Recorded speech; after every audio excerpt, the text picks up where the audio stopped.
scientist stares at the city lights reflected in the moat. A cop who trusts only his gut whispers of invisible wars. Labs burn, minds shatter. Stars blink like eyes. They say the enemy fears pure thought more than death itself. If your next equation could doom a world, would you still write it? Chapter 10. Da Shi. She sat down next to Wang and handed him his car keys. You parked right at the intersection at Dongdan. If I had arrived just a minute later, the traffic cops would have had it towed. Da Shi, if I had known you were following me, I would have been comforted, Wang thought, switching to Shi Chang's familiar nickname in his mind, though self-respect made him hold back the words. He accepted a cigarette from Da Shi, lit it, and took his first drag since he quit several years ago. So how's it going, buddy? Finding it hard to bear? I said you couldn't handle it, and you insisted on playing the tough guy. You wouldn't understand. Wang took several more deep puffs. Your problem is, you understand too well. Fine, let's go grab a bite. I'm not hungry. Then we'll go drinking, my treat. Wang got into Da Shi's car and they drove to a small restaurant nearby.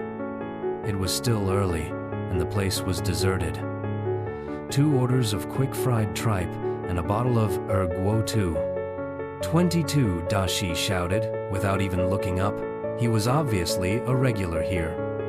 As he stared at the 2 plates filled with black slices of tripe, Wang's empty stomach began to churn, and he thought he was going to be sick. Da Shi ordered him some warm soy milk and fried pancakes, and Wang forced himself to eat some. Then they drank shots of Guo Tu. He began to feel lightheaded, and his tongue loosened. Gradually, he recounted the events of the last 3 days to Da Shi, even though he knew that Da Shi probably knew everything already. Maybe Da Shi even knew more than he did. You're saying that the universe was winking at you? Da Shi asked, as he slurped down strips of tripe like noodles. That's a very appropriate metaphor. Bullshit. Your lack of fear is based on your ignorance. More bullshit. Come, drink.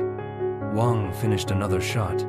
Now the world was spinning around him, and only the tripe-chomping Shi Chang across from him remained stable. He said, Da Shi, have you ever considered certain ultimate philosophical questions? For example, where does man come from? Where does man go? Where does the universe come from? Where does the universe go? Etc. Nope. Never? Never. You must see the stars. Aren't you awed and curious? I never look at the sky at night. How is that possible? I thought you often worked the night shift. Buddy, when I work at night, if I look up at the sky, the suspect is going to escape. We really have nothing to say to each other. All right, drink. To be honest, even if I were to look at the stars in the sky, I wouldn't be thinking about your philosophical questions. I have too much to worry about. I gotta pay the mortgage, save for the kids' college, and handle the endless stream of cases. I'm a simple man without a lot of complicated twists and turns. Look down my throat and you can see out my ass. Naturally, I don't know how to make my bosses like me. Years after being discharged from the army, my career is going nowhere. If I weren't pretty good at my job, I would have been kicked out a long time ago. You think that's not enough for me to worry about? You think I've got the energy to gaze at stars and philosophize? You're right. All right, drink up. But I did indeed invent an ultimate rule. Tell me, anything sufficiently weird must be fishy. What? What kind of crappy rule is that? I'm saying that there's always someone behind things that don't seem to have an explanation. If you had even basic knowledge of science, you'd know it's impossible for any force to accomplish the things I experienced. Especially that last one. To manipulate things at the scale of the universe, not only can you not explain it with our current science, I couldn't even imagine how to explain it. Outside of science, it's more than supernatural. It's super I don't know what. I'm telling you, that's bullshit. I've seen plenty of weird things. Then tell me what I should do next. Keep on drinking, and then sleep. Fine. Wang Miao had no idea how he got back into his car. He tumbled into the back seat and fell into a dreamless slumber. He didn't think that he was asleep for long, but when he opened his eyes, the sun was already near the horizon in the west. He got out of the car. Even though the alcohol that morning had made him weak, he did feel better. He saw that he was at one corner of the Forbidden City. The setting sun shone on the ancient palace and turned into bright gold ripples in the moat. In his eyes, the world became once again classical and stable.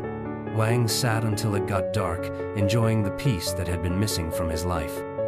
The black Volkswagen Santana that he was now so familiar with pulled out of the traffic streaming through the street and braked to a stop right in front of him. Shi Qian got out of the car.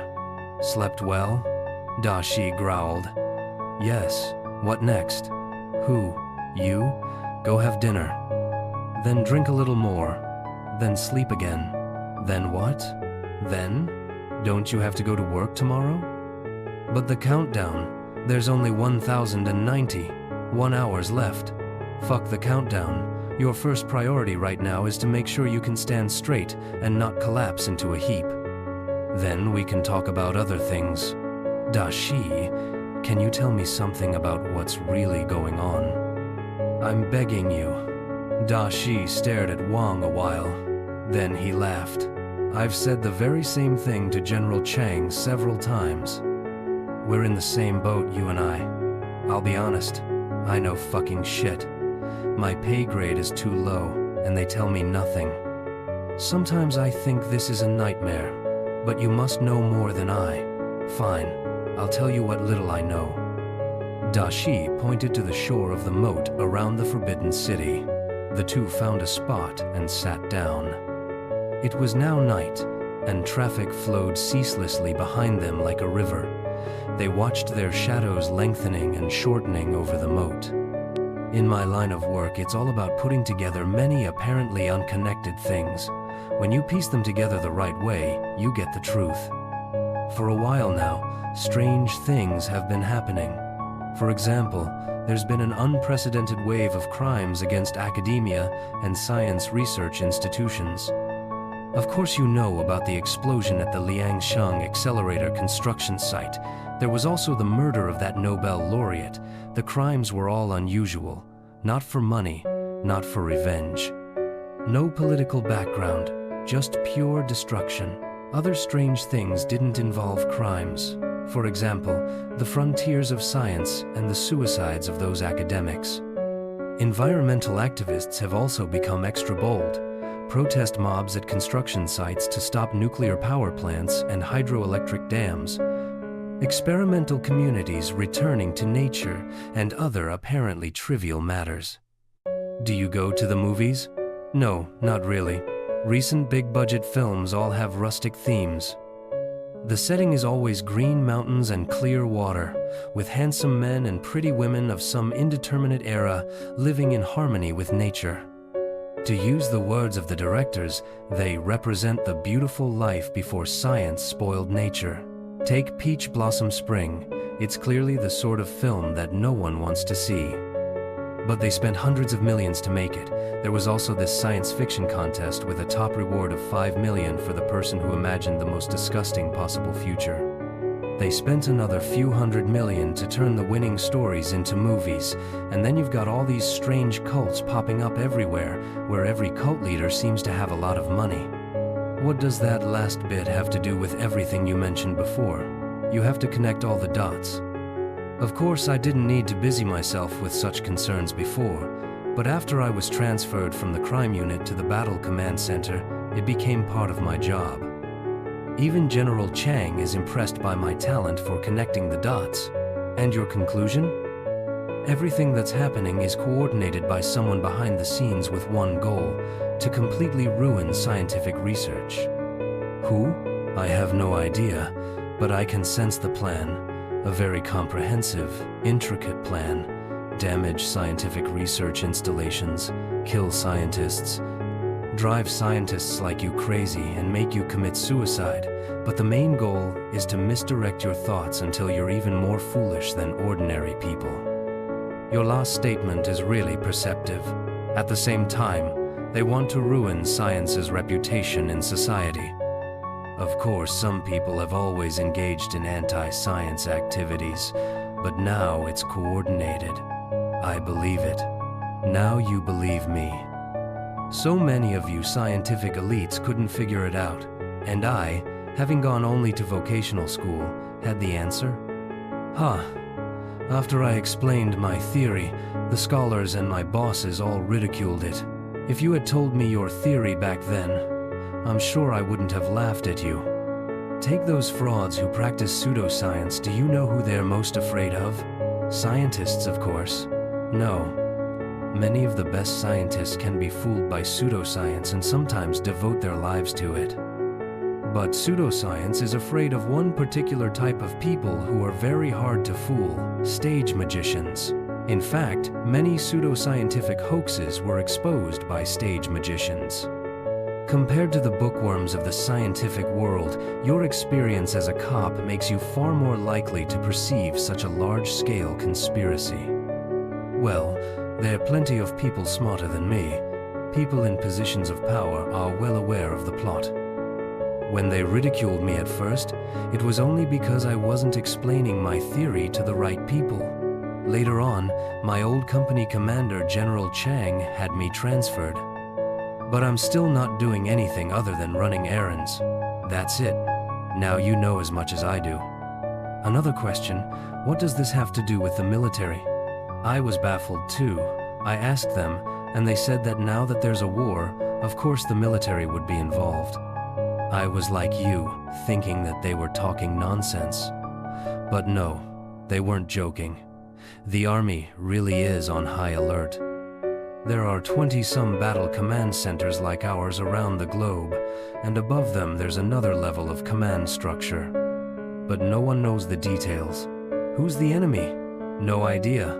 NATO officers are now stationed in the war room of the PLA. General Staff Department and a bunch of PLA officers are working out of the Pentagon. Who the fuck knows who we're fighting? This is all so bizarre. Are you sure it's all true? A bunch of my old buddies from the army are now generals, so I know a few things. The media has no idea about any of this. That's another thing. All the countries are keeping a tight lid on this, and they've been successful so far. I can guarantee you that the enemy is incredibly powerful. Those in charge are terrified.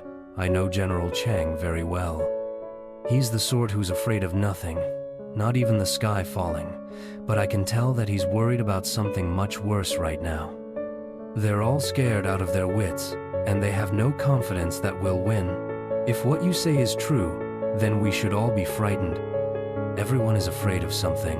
The enemy must be, too. The more powerful they are, the more they have to lose to their fears. What do you think the enemy is afraid of? You, scientists? The odd thing is that the less practical your research is, the more they're afraid of you, like abstract theories, the kind of thing Yang Dong worked on.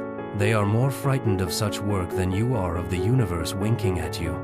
That's why they're so ruthless. If killing you would solve the problem, you'd all be dead by now. But the most effective technique remains disrupting your thoughts. When a scientist dies, another will take his place. But if his thoughts are confused, then science is over. You're saying they're afraid of fundamental science? Yes, fundamental science. But my research is very different in nature from Yang Dong's. The nanomaterial I work on isn't fundamental science, it's just a very strong material. What's the threat to them? You're a special case. Usually, they don't bother those engaged in applied research. Maybe the material you're developing really scares them. Then what should I do? Go to work and keep up your research. That's the best way to strike back at them. Don't worry about that shitty countdown. If you want to relax a bit after work, play that game. If you can beat it, that might help. That game? 3 body? You think it's connected to all this? Definitely connected. I know that several specialists at the battle command center are playing it too. It's no ordinary game. Someone like me, fearless out of ignorance, can't play it. It has to be someone knowledgeable like you. Anything else? No, but if I find out more, I'll let you know. Keep your phone on, buddy. Keep your head screwed on straight, and if you get scared again, just remember my ultimate rule. Dashi drove away before Wang had a chance to thank him.